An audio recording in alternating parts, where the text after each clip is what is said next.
You can be sold anything, even a letter from Lazarus, the man Jesus raised from the dead.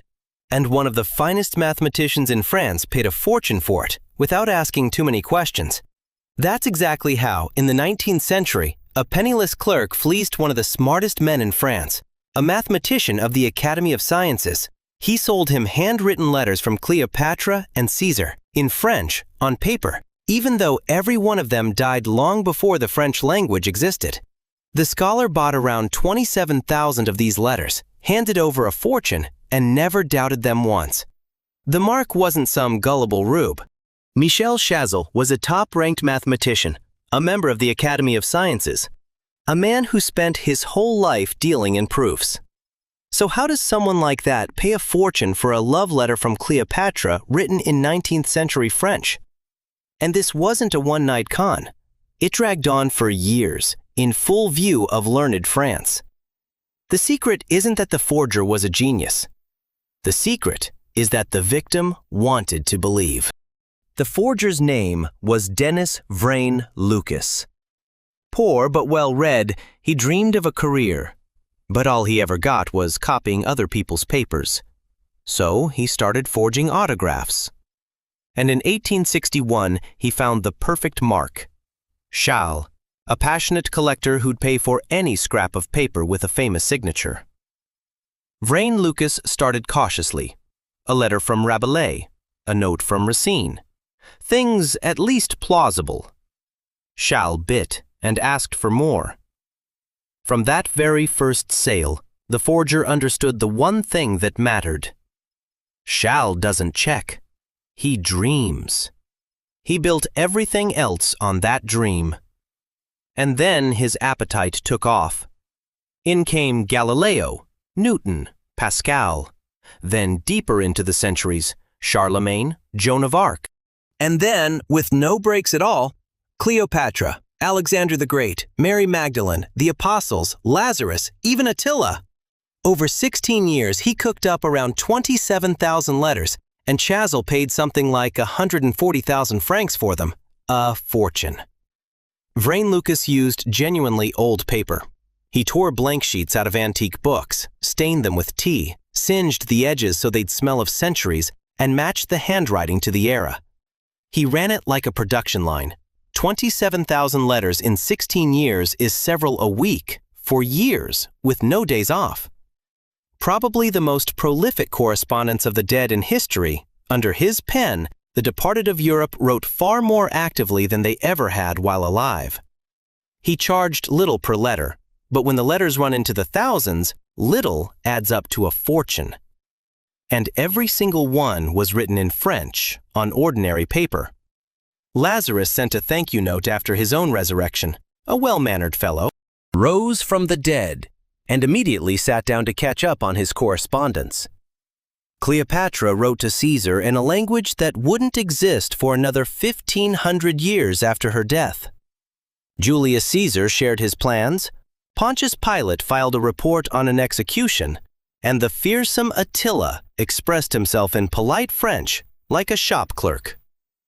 Little by little, Chasles' home held the largest library of the dead on the planet.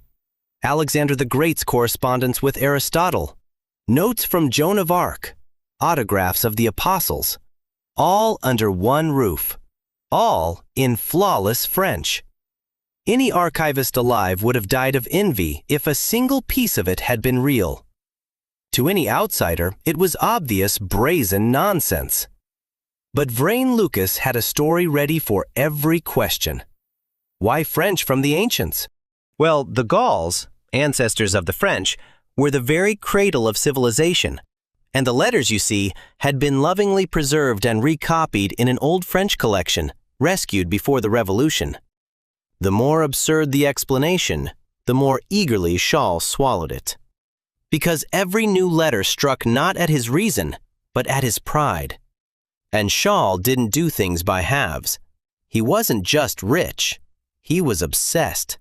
The more letters he bought, the more he feared missing the next one, and Vrain-Lucas dutifully wheeled in fresh great dead men. This went on not for a month, not for a year, but for a full 8 years. Why would a brilliant scholar believe such garbage? Vrain-Lucas wasn't selling him paper, he was selling him a dream he desperately wanted to own. Among the forgeries were letters proving that the Frenchman Blaise Pascal discovered the law of universal gravitation years before the Englishman Newton.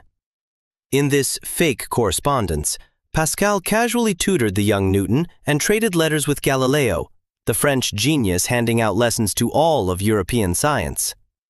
Judging by the letters, European science was basically a French club that let foreigners in now and then. To Chasles, this didn't sound absurd. It sounded like justice restored.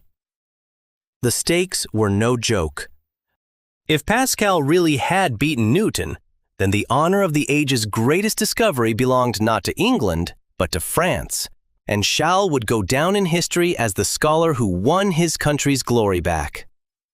For a prize like that, it's easy to overlook that the paper looks suspiciously fresh.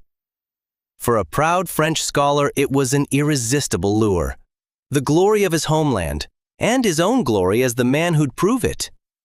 Vrain-Lucas simply fed Chasles the exact dream he'd been longing for. The best con doesn't fight your common sense, it bribes your vanity. Chasles was ready to doubt anything, except the letter that made him a hero of science.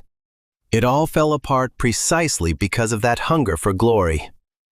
In 1867, Chasles brought the Pascal versus Newton letters before the Academy of Sciences to claim France's priority over the whole world. And the scientists pounced. In these letters, Pascal cited data discovered after his own death. People who lived thousands of years apart all wrote in the same modern French. Cleopatra carried on a correspondence in a language that didn't remotely exist in her lifetime. The English were especially keen, and no wonder. The letters were stealing Newton's own discovery from him, so they took the forgeries apart, bolt by bolt. In one note, an ancient author cited a book that wouldn't be printed for centuries. In another, a dead man mused on events that happened after his death. The dead in Chasles' collection were remarkably well informed about the future, probably the only prophets in the world who wrote their predictions in hindsight. But even under a hail of evidence, Chasles defended his treasures for months. Head demanded the originals from Vrain-Lucas, tried to go inspect collections that didn't exist, clutched at every straw. It was easier to believe that all of world science was wrong than that 27,000 of his letters were fakes. Letting go of the lie hurt more than being deceived.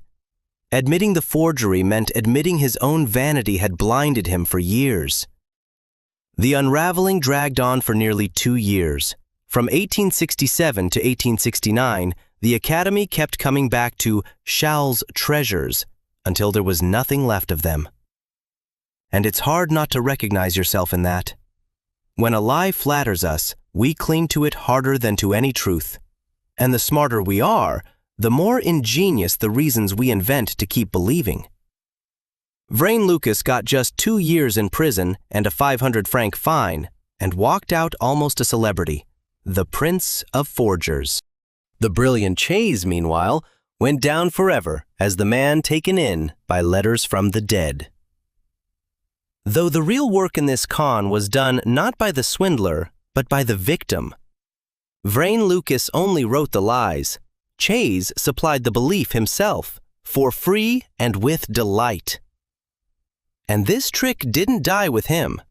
It's working on you right now, in advertising, in horoscopes, in politics, in your blogger who tells you exactly what you already wanted to hear. They're not selling you facts. They're selling you your own dream. And you pay in belief.